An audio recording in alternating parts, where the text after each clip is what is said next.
I never wanted to be anything but an actor. Being at the Palace Theater in my little hometown, my favorite time as a young boy, get a bag of popcorn and see a double feature. I would sit in that movie house, the screen would light up, and I'd be transported to darkest Africa and swing from the trees with Johnny Weissmuller, dive to the depths of the ocean with Ray Milland and John Wayne, ride the Santa Fe Trail, fly wingman with Errol Flynn, or walk side by side with my favorite, James Cagney. I'm honored and proud to be this year's recipient of the Cecil B. DeMille Award. I want to thank all of you. There's a line that I always wanted to say, top of the world, Ma, top of the world. That's a clip of Gene Hackman receiving a Lifetime Achievement Award at the Golden Globes in 2002. The two-time Academy Award winner was found dead in his home earlier today, along with his wife. Hackman, who was 95, and his wife, Betsy Arakawa, a 63-year-old classical pianist, and their dog were all found dead in separate rooms. What do we know so far about what happened, and how will Gene Hackman be remembered? Richard Crouse, film critic and the host of Last Call with Richard Crouse, joins us now. Hi, Richard. How are you? I'm well, thanks. How are you? I'm okay. What do we know so far about how and when Gene Hackman died? It seems like he may have been dead for a few days. Yeah, we don't really know that much. What you just said in the introduction there is pretty much all that's known. There was a wellness check yesterday. No one had seen Gene Hackman or his wife, Betsy Arakawa, for some time. Apparently, the bodies were found in the home. They were not in the same room. There was a dog that was also deceased. And beyond that, we don't know. There is an investigation now, apparently, that they're being very cagey about how they talk about this thus far. But there apparently is enough question marks hanging over this to warrant an investigation of a sort. So until that happens, we probably won't know too much more. Yeah, Richard, there's, it's very sort of mysterious the way this happened. All three of them, the two people and the dog died, and no sense that there was any injuries or wounds or foul play, and yet, this sort of horrific scene. How are people in Hollywood reacting to this? Well, so far, from what I've been able to gather, people are celebrating the art. People are celebrating the films that Gene Hackman made.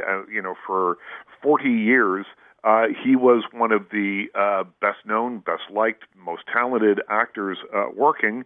In 1985 to 89 alone, he made 9 movies. That's unheard of. That's 3 movies a year. No one makes movies at that pace. And he managed to create a career for himself. Even though he got off to a very rocky start, he was a Marine. He decided that after his life in the service that he wanted to become a journalist. That didn't work out. He was trying to figure it out. And as we just heard in that clip, he always loved the movies. He grew up in California, so he thought, well, perhaps I'll give acting a try. He went to the Pasadena Playhouse and took classes there and received the lowest marks that they had ever given a student to that date. And to get away from that and the stink that came along with that, he moved to New York, where he shared an apartment by times with Dustin Hoffman, by other times with Robert Duvall, and tried to find his way as an actor. One day, doing his regular side gig, I guess, which was as a waiter at a Howard Johnson's, one of his old teachers from the Pasadena Playhouse came in and said, "You see, you're working as a writer here, big shot. You were never any good in Pasadena, and you're no good here.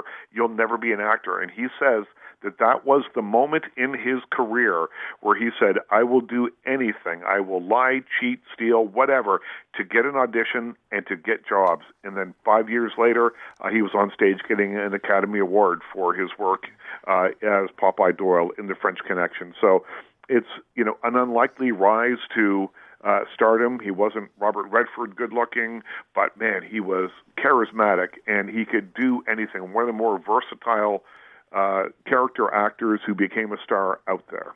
Sounds like his haters were his motivators, as they say. Absolutely, and I think that's something that stayed with him his entire career. And it's something that comes up, the more reading you do about him, sort of more and more. He was sort of a sensitive guy to that kind of thing and used that as fuel to do more and different and better work.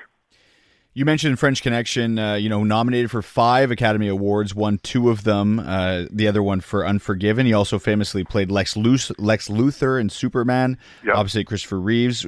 Is there a role that you think stands out of his? For me, it's Popeye Doyle. I love that particular role. I think he's absolutely flawless in that role. Won an Academy Award for that. Won an Academy Award for Unforgiven, which was also just another absolutely knockout of a performance. But he was nominated 3 other times. This is a guy who could easily, have taken home an Academy Award for his work in Hoosiers, for his work in Night Moves, for Scarecrow, for Mississippi Burn. I mean, there's so many that were really, really high-end work that, the luck of the draw saw that he won 2 of them, but he could easily have won 5. Wrapping up with Richard Crouse, film critic and host of Last Call with Richard Crouse. The Oscars are this Sunday, Richard. I imagine the In Memoriam team is scrambling to include Gene Hackman at this point. I would think so. It would be inconceivable that they couldn't include him.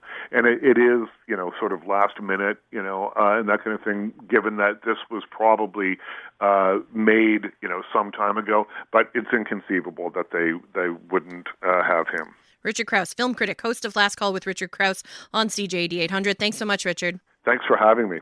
Now, Richard just mentioned Hoosiers. Gene Hackman, that's one of his most iconic roles as Coach Norman Dale in Hoosiers. Here's a little bit of one of his motivational speeches in that film.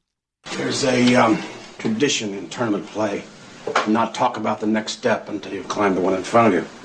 I'm sure going to the state finals is beyond your wildest dreams, so let's just keep it right there. Forget about the crowds, the size of the school, their fancy uniforms, and remember what got you here. Focus on the fundamentals that we've gone over time and time again. And most important, don't get caught up thinking about winning or losing this game. If you put your effort and concentration into playing to your potential, to be the best that you can be, I don't care what the scoreboard says at the end of the game, in my book, we're going to be winners. Okay? All right. Let's go. Let's go. Let me hear it. The original slow clap, Gene Hackman as Coach Norman Dale in Hoosiers. Gene Hackman and his wife, Betsy Arakawa, were found dead earlier today.